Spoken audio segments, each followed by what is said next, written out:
നീ ബാത്ത് റൂമിൽ വെച്ച് ഈരരുതേ മുടി, അതിനത് ബലക്ഷയമുണ്ടതോർത്ത് നീ കൈകടി.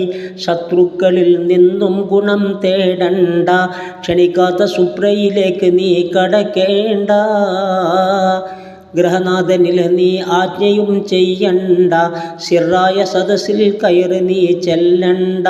അശ്രദ്ധനിൽ സംസാരത്തിനൊരുങ്ങേണ്ട, സുൽത്താന ഹാസ്യം ആക്കുവാൻ തുനിയണ്ട. നീ ഹീനനായി തീരുന്നതാണിവ കൊണ്ട് എന്നും ഹദീസിൽ വ്യക്തമായി കിടപ്പുണ്ട്.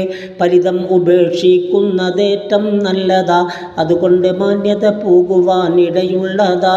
പാപത്തിനെല്ലാം തൗബയുണ്ടെന്നോർക്കണം, സ്വഭാവ ദൂഷ്യത്തിനതില്ലെന്നറിയണം.